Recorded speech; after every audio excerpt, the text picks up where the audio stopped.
Welcome to Tabletop Gaming Guild. Tabletop Gaming Guild is all about the experiences that playing games with friends and families can create.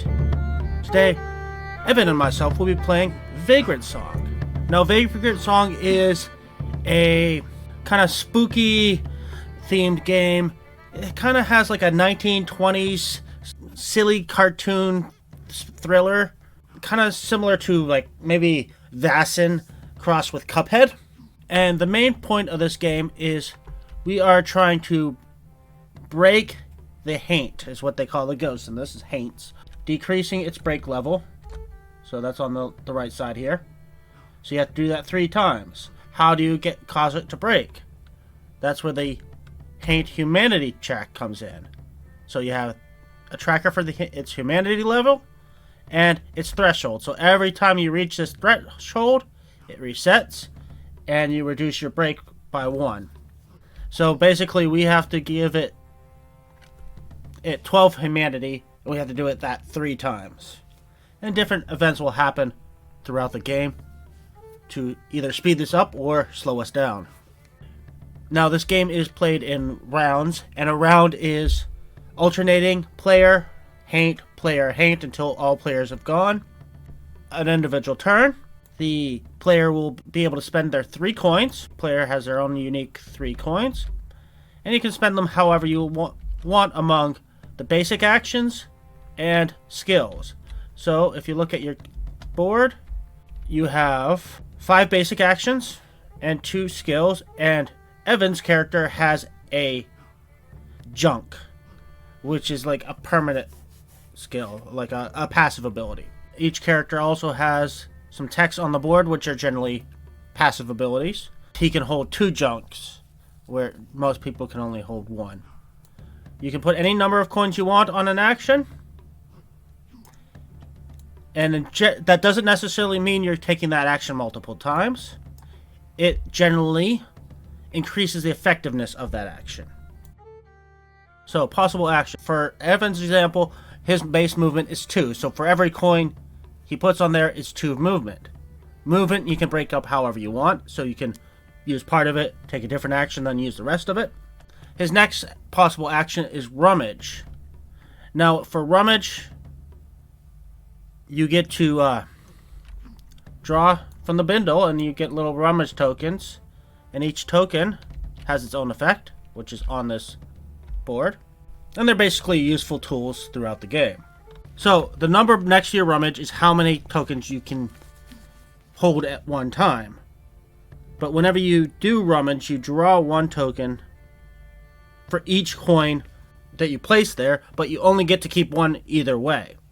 So if you put 2 coins here, you get to draw 1, pick 1, put the other one back in the bag. The next possible action we have is Bust. So he's basically punching the haint or ghost. So it says on the cheat sheet you roll a bone. A bone is just what they call a dice. And you have to roll above the number listed on your skill.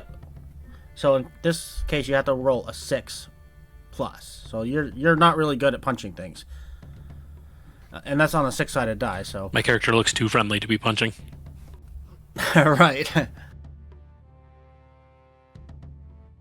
But these are explosive dice. They call it boxcars. So if you roll a 6, you get to roll another dice, and so you can actually have multiple successes even if you only started with 1 dice. In the case of the bust action, you can put multiple coins to roll multiple dice too. Same thing for the next action, which is investigate. If you ever stop on one of these spaces that have a number on it, little number token on it, you can investigate to try to trigger an event. However, you do not know until you've read the event how many successes you need. So you're kind of going in blind, trying to get as many successes as you want, hoping it's enough to actually trigger the event. Patch up, which you could, for each coin you put there, you can roll 1 die, and in your case, for every 3 or higher, you would regain a humanity. Basically, higher humanity is always good. Whether it's your character or the haint, you always want humanity to be going up. Because that's more human. So you want the ghost to become human and be free from being a ghost. Each character has, for this scenario and the basic, this demo, they have 2 ability cards that you can use. Let's go over the information on the ability card. So the first icon is what kind of characters it targets. So if it has a V like this one, that targets vagrants, so your allies. If it has an H, that's for haint, so it attacks the bad guys. If it says any, it can attack anybody. Next is your range. So this is a good range one, like 1 to 4 spaces. Then the next is how many die you roll and what you need for success. And usually the text on the card tells you what happened depending on how many coins you put on there. Wayfarer's kind of unique in that he has some powers, skills that he can hold a lot of Rummage tokens and he can trade them using some of that ability, the Feather Friends. Or also in the pinch is actually modified by how many Rummage tokens are. In this particular example, the coins modify what he needs to roll for success. And you always want low numbers there. The lower the number for that ability, the easier it is to hit because you have to roll above that number. The last thing that's relevant for the player turn is after your turn, you do not immediately remove what coins you put down. You don't remove them till the next turn. The reason for that is, while common abilities you can use every turn, your special abilities you can only use one. You can't use twice in a row. So if you have a coin on it this turn, you cannot use this ability next turn. Okay, so the next thing that's going to happen is you're going to do the haint turn. The haint is going to take a turn between each player. And you're basically, it's going to draw a token from the bag. And then we look at the scenario. And the scenario will tell us what that does. That does depend on the mood of the haint. So it starts off as a last ghost, which is indicated by the little happy face that's over here, the current mood. And what it does changes drastically based on that. So, for example, right now, when we draw the salt token, if I look at the scenario, it'd be keep running. Vagrant in range loses 2 humanity for each vagrant that loses humanity this way. Move 2 spaces towards the break. And has a 4 range on this. In this particular scenario, at least in the initial starting mood of this haint, it's going to be trying mostly to move towards this break. And something happens when it reaches there. I don't know what. We'll find out if that happens. I don't think it'll be good. The other thing that happens on the haint's turn is whatever token he drew goes on the cycle track.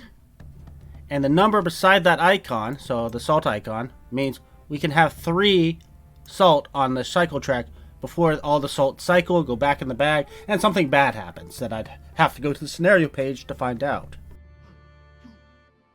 If we spend tokens that we've gotten, they also go to the cycle track.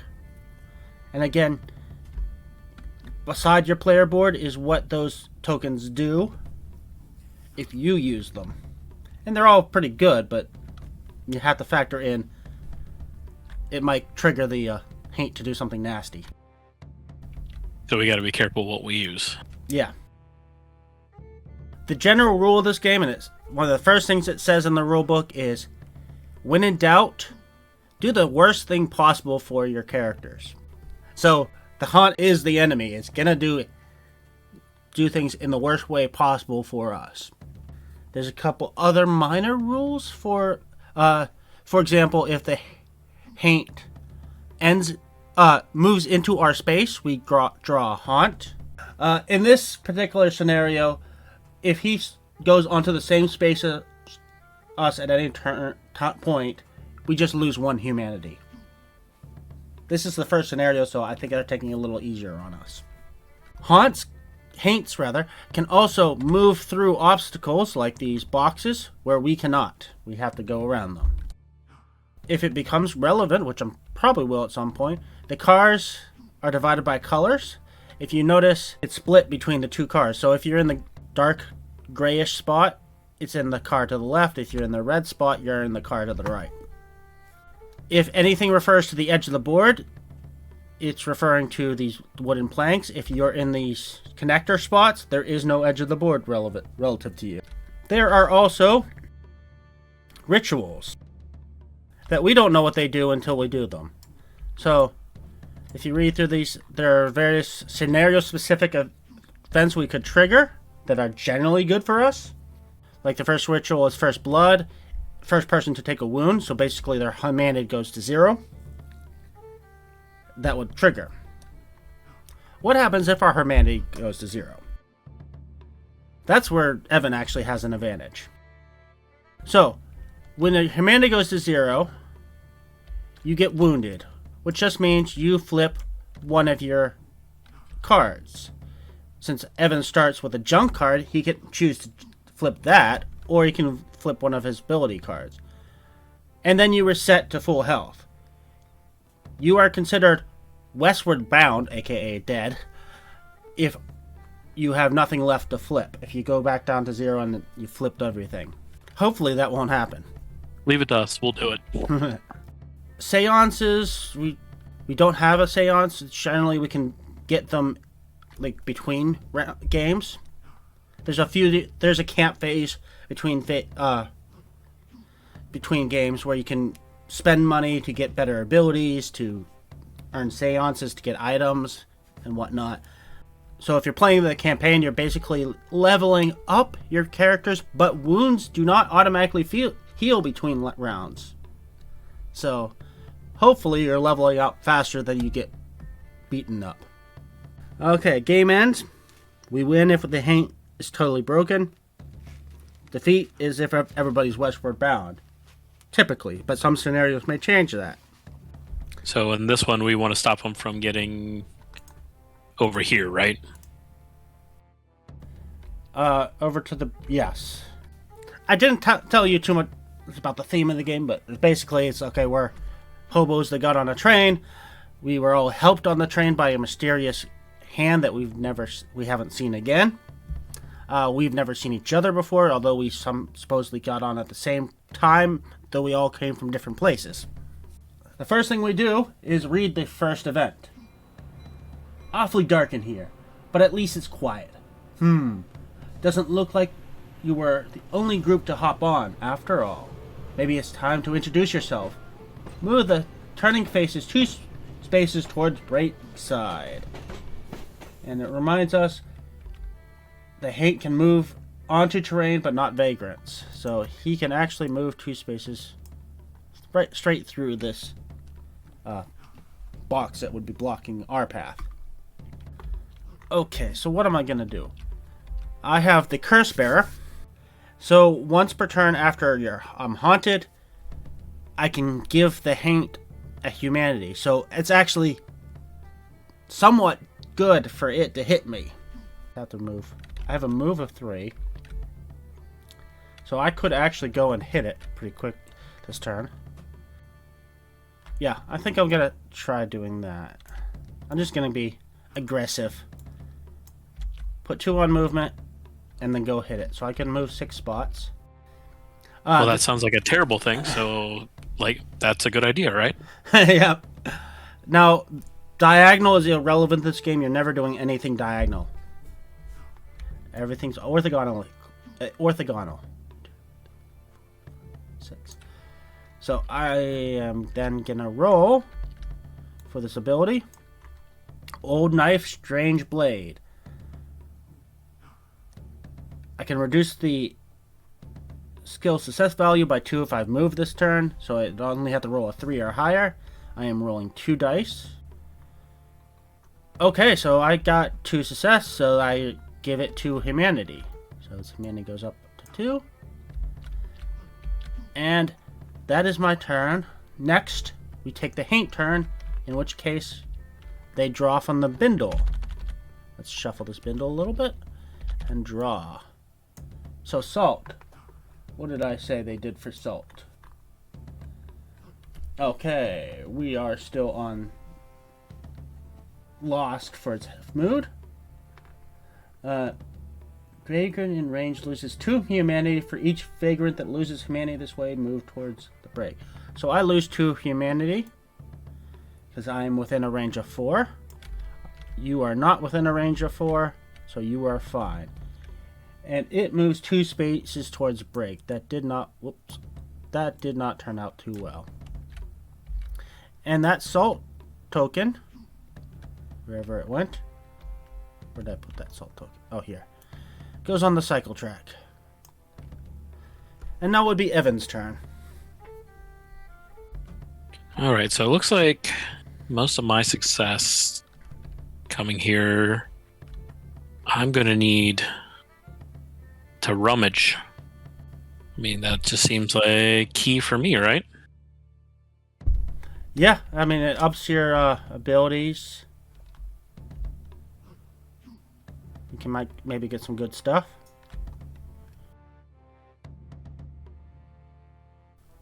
And I'm thinking if I just spend the 3 to rummage, that I will get to keep 2. Well, with your rummage, you still only get to keep 1, no matter how many coins. It just means how many you draw. So if you put all 3 on rummage, you get to draw 3, but still only keep 1. But my Raider Satchel says if I spend 3 on rummage, I get to keep an additional rummage token. Oh, there you go. I didn't miss that. See, so I think you read more than me. So I think this first turn I'm just going to spend to rummage because that is going to give me options for using in a pinch later or the feathery friend later. Yep. So go ahead and do that. So and rummage is. I'll flip that. This little icon. That one. So 2, 3. So okay. Then you draw 3 from this bindle, and you can keep 2. 1, 2, 3. Okay. So you got 3 different ones. Yeah, so I'm going to bring it over here to... Alright, so I got an iron nail, a candle, and a rabbit's foot. So an iron nail, paint within range of 2 gets 2 humanity. Candle, place in an adjacent open space. Paint are drawn to the candle. When a paint moves into the candle, its move ends and the candle is discarded. So that would be a nice one to pull it back. Mm-hmm. Then the rabbit's foot. May use it as an additional. Oh, that's good too. I think I'm going to keep the iron nail and the candle though. So then when I go again, I should probably deploy the candle to start drawing that back. Okay, a key thing that doesn't necessarily say on that card is when it talks about determining the target priority, the candle has to be within the same train car for it to work. So just keep that in mind. So I'll probably need to move and deploy the candle to get him to come back. Yes. But I'm really close, so that shouldn't be a problem. And it's not an action to use those tokens. Okay. Okay, so that was Evan's turn. Evan, do you want to draw for the hate? I can do that. And we get a... Rabbit's foot. So that is pull it together. Move towards the break side. Vagrants in range move 2 toward the break side or lose 2 humanity. Anything within range 6. So you're just out of range. So he moves 2 and I'm going to move 2. So unfortunately he moved out of your candle range. Yeah, I'm probably not going to catch up to him on that. So I'm wondering about this 2 here, the event. Yep. So, would you like to go next, or do you want me to go? Do you want to go? I mean... Either way, I can go for... okay, so I'm going to take my tokens off. I have to remember that I can't use the same ability again. I do have an I also have a event that I could investigate. It'd be nice if you have a little token or something to put on those that you use them in. Yeah. Kind of blocks them off.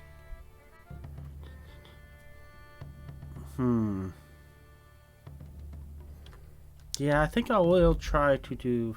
I'll move and try to do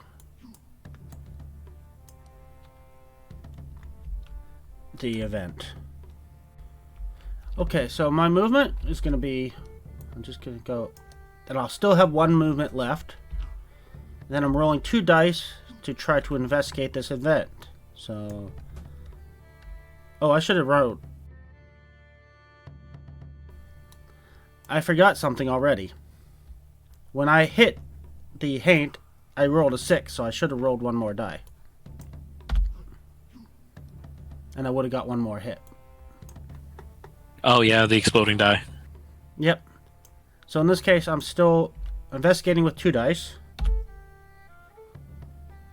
Ooh, but I had to get a 3 or more, so I only got 1 success for event 6. Carved into the wood is an arrowhead pointed downwards. You've seen it before on the road. It's the code. Get ready to defend yourself. Automatically succeed in this investigation. Choose one, then remove event 6. A vagrant within range 3 can gain 2 humanity, or give another vagrant 1 of your rummage tokens if you do one rummage 1. I don't have a rummage token, so basically I suppose I could give myself the 2 humanity.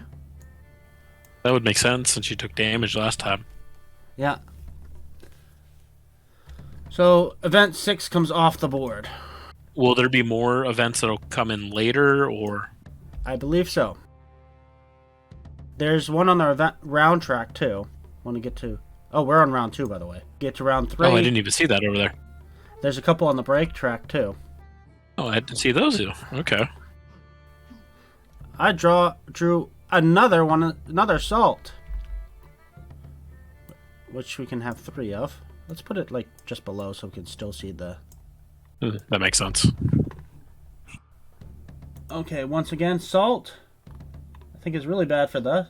I lose 2 humanity again, and he moves 2 spaces towards the break. So you lose what you just healed. Yep. And now it's Evan's turn. Okay. So I get my coins back. So I gotta move at least twice to get to that. Now, can I do the 2 moves? They'll still have 1 movement left. And then after that, figure out what I'm doing with my 3rd token, or do I have to declare that before? You have to declare it before. Okay. Oh, I did have 1 movement left, but oh well. Your movement you can kind of split up, but you have to declare all your actions before you do any action. Alright, so I think I'm going to move because I'm not doing any good for this, for the haint, which is in train car C, when I'm in A. Yep. Well, don't forget there's that event there too, if you wanted to investigate that.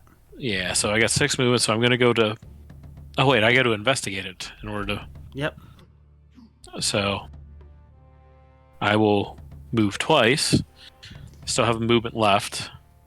Roll the investigate, which I need a 4+. So roll. Successful. So that is event 2. Looks like they left something behind. What kind of traveling tramp starts shedding all their things? Okay, so you got 1+ success. Oh well, this sure looks useful. Rummage 2. Keep 1 token, rummage this way, but you may give the other token drawn to the other vagrant. After keeping the rummage token, add event 8 and 9 to the bindle. Then give the bindle a good shake and remove event 2. Okay, so I pulled the same thing I have, a nail and a candle.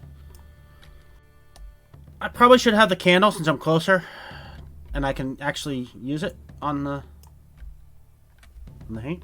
Does that make sense? Did you throw those events in the bindle? Not yet. 8 and 9 go in. So you're just asking whether we get more events. There you go. So, and I still have 1 movement left. I'll move to there. Now you would draw for the Haint. Oh. Oh, we got event. Did that shuffle? Here, let's toss that back in there just in case. Yeah, it must have shuffled. Okay, you go ahead and draw. All right. That's not good either. So these go back now, right? In this current mood, he has no cycle effects, which is good. We still do his token effect, which is he hits me again for 2 and moves 2. Okay. And then these 3 salt go back into the bag? Yep. How am I going to stop him from hitting the brakes?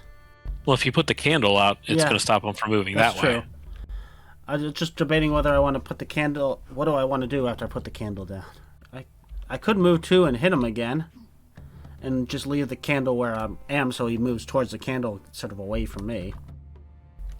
And that might work because then once he gets it, it goes away. I should be moved up that way that I can drop the other candle and start pulling him back again. Yep. So we'll try. I'm moving 6 spaces, dropping this I dropped this candle here as I left, and I'm hitting him. I get to roll 2 dice, and I need to roll 3 or higher on each dice. Well, on lots of 6s. Ooh, I did get a 6. Let's put an extra die in. Still only 2 successes, but that's he gains 2 humanity. Yay, we're successful at something. Yeah. Okay, so now I get to roll draw for the Haint, which is another salt. Seems like the only thing we roll. Yeah, I guess it would move towards the 2 towards that. It would do me 2 more damage. All right. So I need to move a bunch here. Pretty much I'm good. I think I'm going to spend all mine moving just so I can get into a spot that I can be helpful. Mm-hmm. So that gives me 6 move. So 2, 4, 6. And then once it gets closer, I can use my nails to start hurting it. Mm-hmm. Or use my ability. Yeah. So that's it for me. So draw from the bindle, right? Yep. Yeah, with 3 rummage tokens, your ability's pretty sweet. Okay, that's new. What does that do? Move 3 towards the break side. So instead he's going to move towards the candle. Eliminate the candle. Candle goes here. Yeah. Does he do damage to anybody? If he lands on your space. Right now he's not trying to attack anybody. He's pretty friendly. We're punching him in the face and he's friendly. Well, let me take that back. You're punching him in the face and he's being friendly. So at this point, I think I would like to go again because where he's at, I can use my card since it only has a range of 1. Okay. Oh, we're on round 3 actually, so we actually have to do event 3. You hear something behind you, a heavy thud, and then a slow drag. Things fall from the top of the train cars, all the time, right? Place event 4 on any space adjacent to the round side in the train car at A and remove event 3. So we need to put it in one of these 4 spots here. I don't know if it makes a difference. Maybe there, but... Yeah, that's fine. Okay, now you can go ahead. I might as well put all 3 tokens on it. Because then I need only a 3+ to hit, and I'm going to be doing 3 damage to him.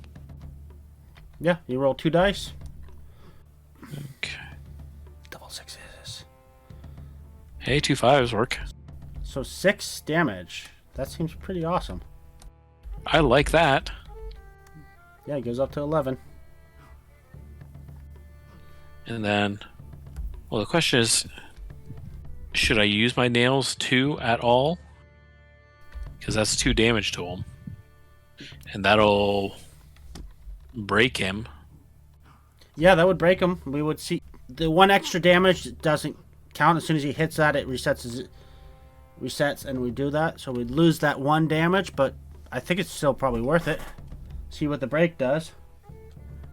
Do it once at least? Yeah. Okay, so I'll toss that over there. Boom. It goes back to 0. He breaks. We do event 7. I think we're doing pretty well. The whole train starts to shake like a wet dog. That can't be good. Each vagrant rolls 1 bone and resolves an effect based on the value rolled. Okay, so you want to roll 1 die? I got a 3. Move 3 spaces towards the round side. Okay, so that puts me right into these boxes. So do I only move 2, or do I move? You would go down, yeah. You'd start moving around it, yeah. Okay, so I'll go that way. So I rolled a 6, so that's 3 spaces towards break side. So I can only go that far. I'm all the way to break side, so I guess I'm done with my movement. Oh, here, it actually specifically says, if a vagrant's move would end due to the edge of a train, that vagrant stops her movement and loses 3 humanity. Oh! Which I only have 3, so I take a wound. I guess I'll get rid of distant memory. So I've lost my distant memories. Okay, when you've broken a haint, it skips its next turn, and all vagrants gain 1 humanity. So turn phases also has an extra effect. So when we break it, we get to rummage 1, and if we want to. Well, I think I at least want to. Yeah, I'll do it as well. Uh-oh. Well, you got a good one. But I got an event. Ooh, I think I need to get you that apple. Yeah. Okay. A mirror. How did that get in there? Find junk card 21 and add it to the junk slot, or the belongings in your junk slot is if it's filled. So basically, if I didn't have a junk spot, it would go into my belongings, which I can swap out in future games. I get a special junk, a busted mirror. That seems important. Okay, so when the haint draws, if I have a rummage token that matches what it drew... If you're within range, it takes an extra damage. Yeah. It has not haunted anybody yet. I think that's a good thing for us right now. Well, other than every time he haunts me, I give it a damage. Okay, that was you, right? And that's my turn? Yeah, since it broke, it doesn't go, so your turn. I think you want to get away from the edge of the board. Yeah, I probably want to start moving towards him. But I also want to rummage so I can take advantage of this mirror. So I'm going to move. Rummage. And... Yeah, and if you get closer to me, I can hit you with my feather. Ooh, what is your feather? Give you the apple. Oh, yes, okay. Yeah, targets me, and then we can trade rummage items, and I can give you something. So I'm moving 6, and then I'm rummaging for 1. So I got nails.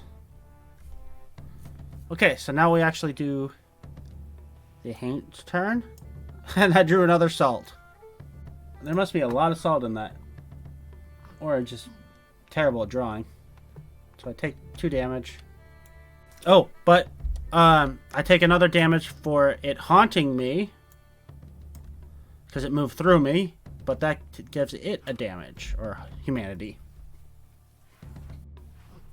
Well, that's kind of good. I didn't expect to be wounded so suddenly.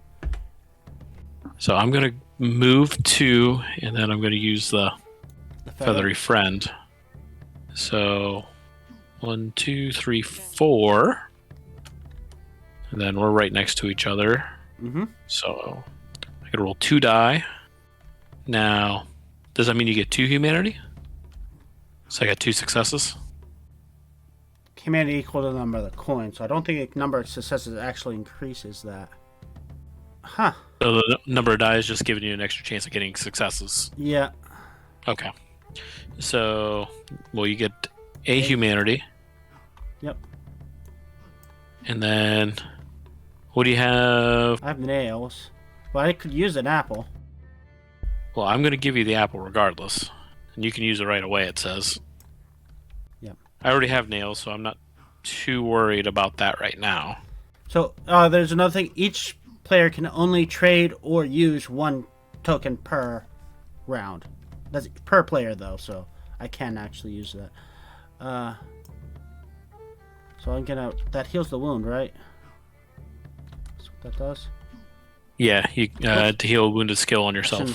I shouldn't have put it in the bag. It goes here. Apples are pretty rare, apparently.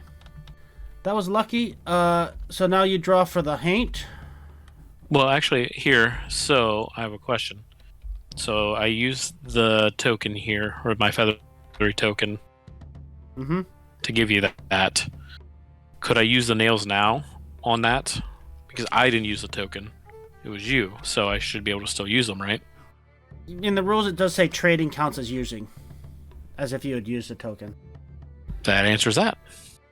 Okay, so draw your haint. Candle. You haven't seen that one before. Guess what? It moves towards break side, 3 spaces. Oh, that's not good. And it targets a vagrant within 6 spaces. I am the most likely target, I think. And the most hurt. I think it is... Her vagrants are first. I'm not hurt, so... So I lose 2 humanity. I'm getting beat up. Now it's my turn. Yeah, my turn. I'm definitely going to drop a candle to pull it away from there. Should I heal? Or should I go and hit it again? I say probably hit it again, because you could probably take, 1 or 2 rounds of it beating on you? True. So I'm going to have to move twice and then hit it. I want to end my movement there. And then I roll 2 dice.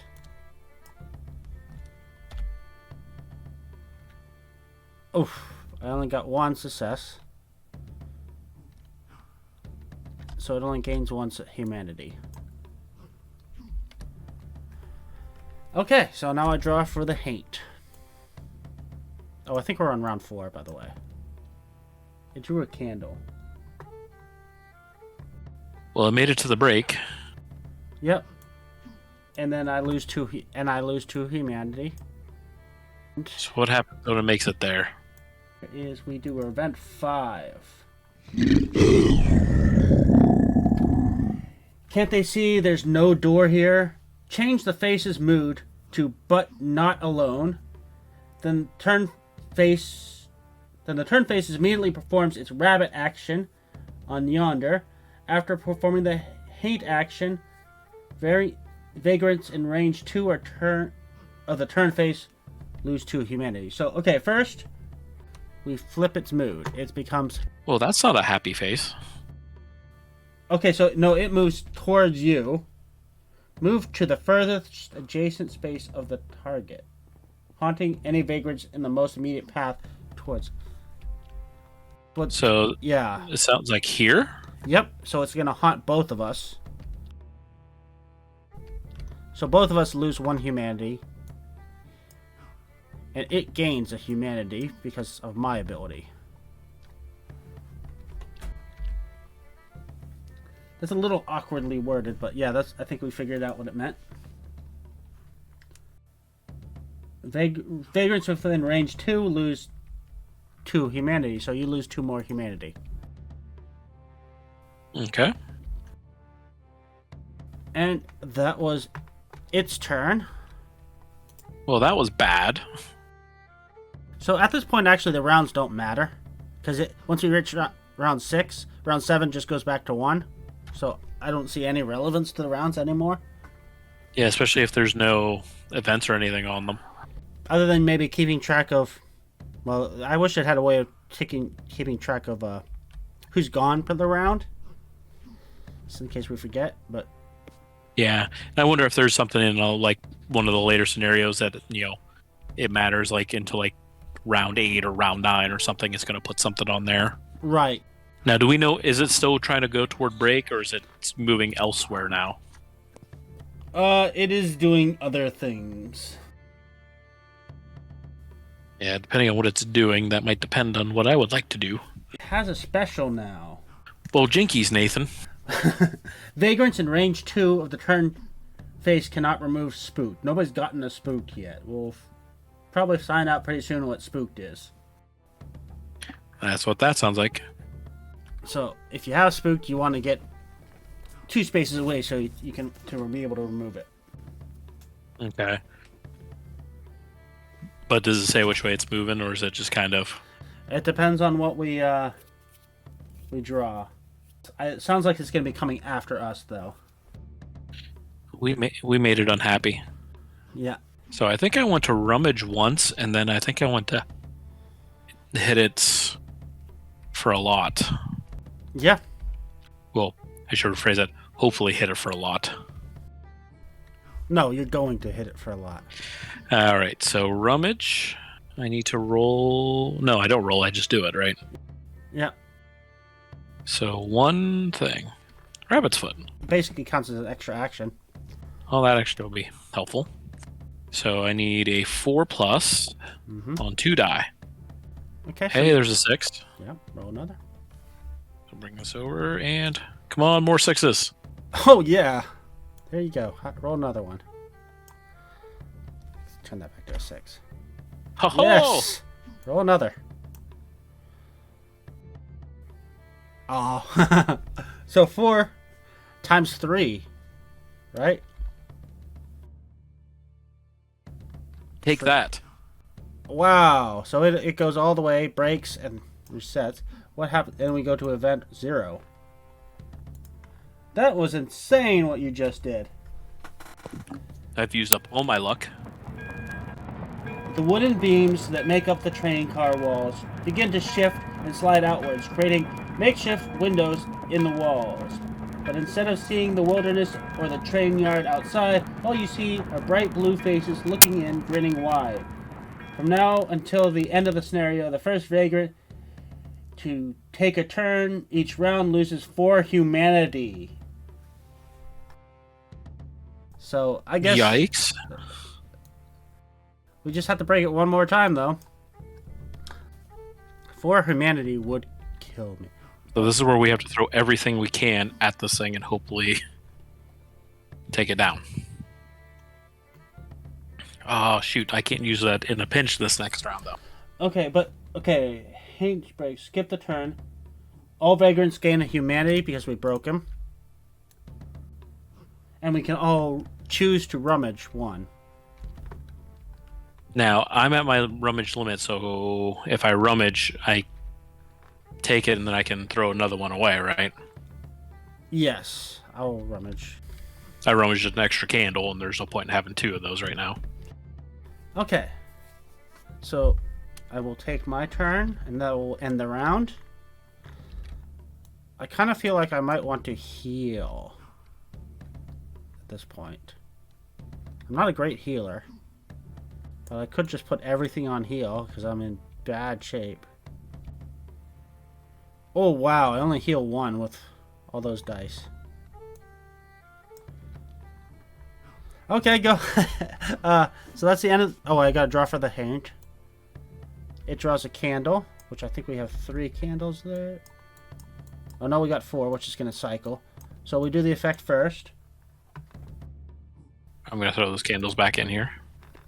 But we're going to have a cycle effect now, but just so you... target vagrant loses 2 humanity. Okay, so who's it going to target? At first it targets the most hurt, which is going to be me, I think. Yeah.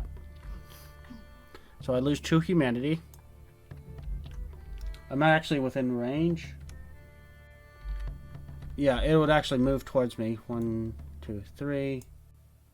If I'm wounded by this, I would gain the shakes, but I'm not wounded by it. So, Evan, would you want to go first, or should I? If I go first, I'll take a wound. Yeah, I should probably go first then. Because I can take 4. Yep. So that puts me at 1, 2, 3, 4. There. How are you on health? You're not doing too good on health. Nope. So what I'm going to do is I'm going to hit you. I'm going to have to move, I think. 1, 2, 3. Yeah. I'm going to have to move at least once. I'm going to heal myself at least once. And I'm going to hit you with a feathery friend. So we're going to move here. I'm going to try and heal. Oh, sorry. We did his action. We didn't do the cycle effect. Oh. Okay. Vagrant's in the same car. Move 1 space towards... You weren't in the same car at the time. I think what would happen if I'd have to move towards him, but I'd be at the same space, so I'd end up... I could pick which direction I want to go. I would lose humanity. He would gain. And then I would gain Spooked. The white hate effect. Spooked. If you end your turn in 2 range of the turn faces, lose 2 humanity. To remove Spooked, discard Salt. Nobody's picked a Salt yet. No, yes. Well, only the hate's gotten Salt so far. Well, then it would have been my turn then. Yep. Did the... Alright, so I moved in. I healed 1. So I rolled a 3 there. Oh, yeah. And then I'm going to do Feathery Friend with you to see if I can get you more humanity. So you get a humanity. Nice. Do you mind if I steal your rabbit's foot? Sure. Well, you can only have 3 at a time, but you Well, can. I was going to give you the candle one. Oh, okay. Yes. I'm going to try and use a rabbit's foot possibly next round to get more die on. Oh yeah. Or make it easier to... Oh, but then you're gonna be doing less damage if you put more on that. But we're going to give it a go and see what happens. okay. I might hopefully. Actually, hold on. I'm going to give you the rabbit's foot back. I'm going to steal your nail. Oh yeah, that makes sense. Because regardless, if I do a bunch and then I can just use a nail to try and get her down more. That was the start of the round. Did you actually take 4 damage again? Oh, is it a new round? Well, if that's the case, then it would make no sense for me to heal. Right. So let me reassign that to movement and get to here. Because I'm going to have to potentially move to get into range. So now I would take the damage too. Yeah. Right? But you can always just flip your junk instead of one of your abilities. Yeah, I'm going to flip that. And then that puts me back to full. We would draw for the hate. Candle. So Candle. I think I'm still the most wounded. Yep. So it moves 3 towards me. Now, this is where it gets interesting, because it will do the most negative possible way of doing it. So it will actually move through me to be able to attack me. And then back it. Oh yeah, then I guess it could go back and make me go. So I take 2 damage, which knocks me out again. I'll break the mirror. Okay, so it does that, and then I lose 2 more humanity, and I get the shakes. So I have 2 different haints on. I got spooked, which means if I end my turn next to it, I get 2 damage, and shakes. My move is reduced by 1. I would have to discard Iron Nails to get rid of it. But Distant Memory actually makes it good for me to have haints. Not haints, oh yeah, haint effects. So that was its turn. So now it's my turn. So yes, I will do Distant Memory. Then I think I will move so I'm more than 2 spaces away from it. Then should I heal for 1 or just double down on this? Yeah, I'll double down on this. And maybe I spend the rabbit's foot as well. So I'm rolling 3 dice. I need to get a 4+ is the only thing. Yeah, you got this. You'll roll lots of 6s. So 3 dice.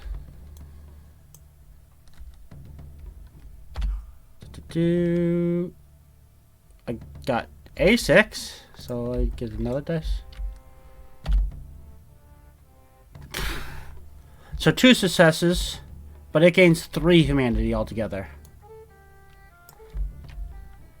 Oh wait, no, 4. For each haint effect, so I have 2 of haint effects, so it's up to 6. Halfway to the final break. Then I am moving to get out of its immediate range, hopefully. And then I draw for it. Ooh. An apple. Which is going to trigger a cycle effect, but what does the apple do? Move towards the break side. Target loses 3 humanity and gains the shake. So it moves towards me, since I'm towards the break side. 2 spaces.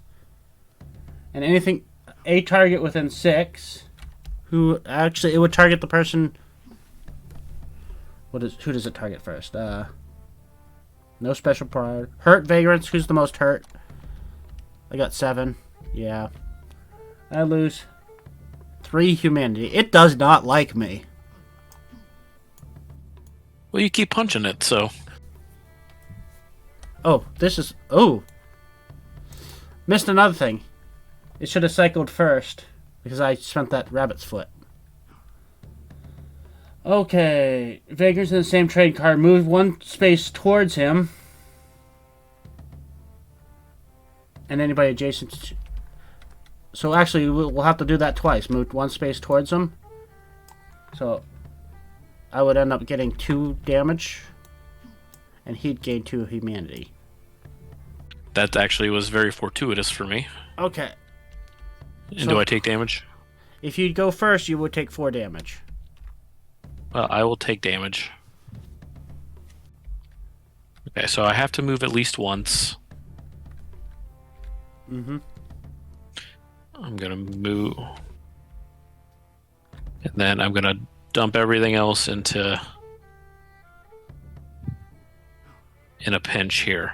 And hopefully this will do it.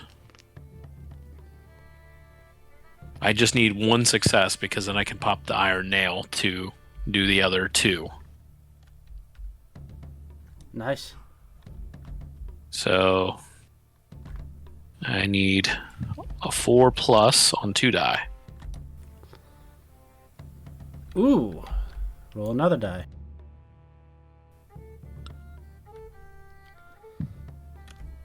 So I just do 3 damage to him. Yep. 1, 2, 3, and then use the nail And he to breaks. do that. Does that give us what we need? Yeah, that would be a win. We didn't even have to... Oh, we forgot about the ritual. I knew there was something I was forgetting. We absolutely forgot. Technically, we finished. We did this. The wound.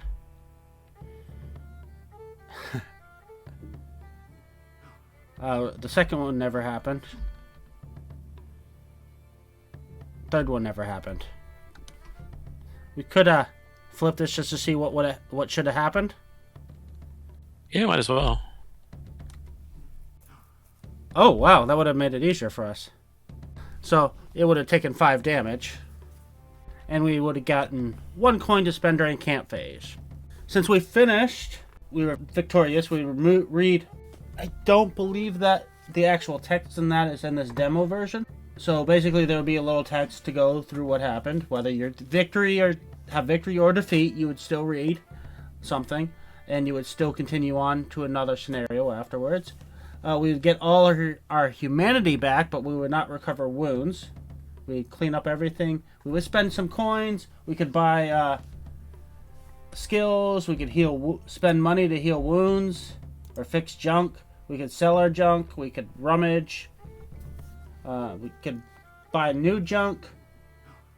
We could perform a seance, which are scenario-specific stuff that would give us something for the next scenario.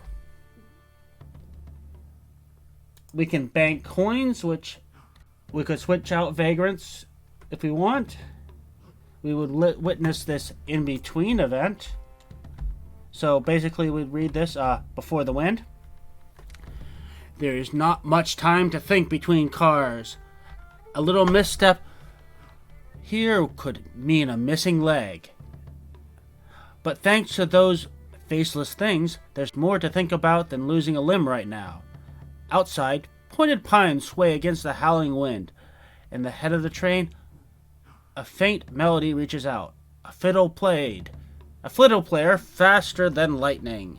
So we would each pick A, B, or C to see what we see, and we wouldn't know what that did until after we select and we flip this.